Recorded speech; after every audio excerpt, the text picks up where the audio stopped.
2 years ago, I applied for a job I badly needed.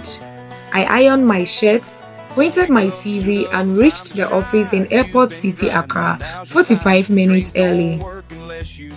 At the reception, the lady handed me a visitor badge and said, "Sit, they will call you." As I sat down, I heard voices behind a half-closed glass door. One of them said, "Isn't this the guy who criticized our CEO online?" My stomach dropped because it was true. Months earlier, I had made a hot emotional post about a decision their company took, one that affected my friend. Now I was outside their boardroom holding a CV like a begging bowl. The receptionist finally called. "Next candidates." I entered. 3 people, calm faces, no smiles, no frowns, just professionalism. "Good morning," I said and sat down. "Tell us about yourself," the HR lead began.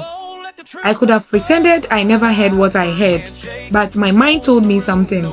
If they are already thinking about it, silence will look like cowardice.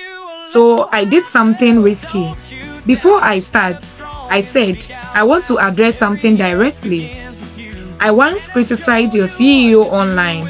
I did it from a place of emotion, not full information. I should have handled it better."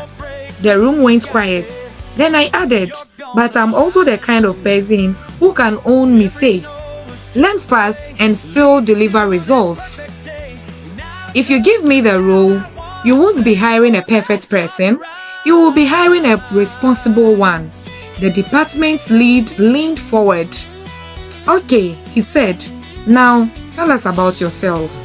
This time I spoke with control. They asked about my last role. Instead of grammar, I gave numbers. Reduced turnaround timer by 18%. Handled 30 to 40 client issues weekly. Built a tracking sheet that cut errors.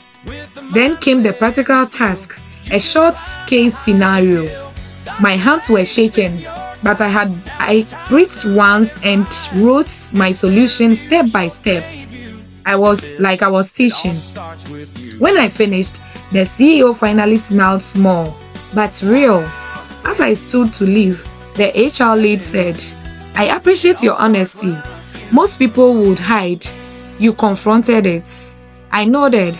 "I'm tired of performing. I want to grow." The offer came 2 days later. Not because I was the loudest, but because in one interview, I showed the panel 4 things Dr. Baden said employers respect: ownership, clarity, evidence, composure under pressure. And that day, I learned something simple. If your past enters the interview room before you, walk in and introduce the new you yourself. With Dr. Baden by your side, you're walking ready, full of pride.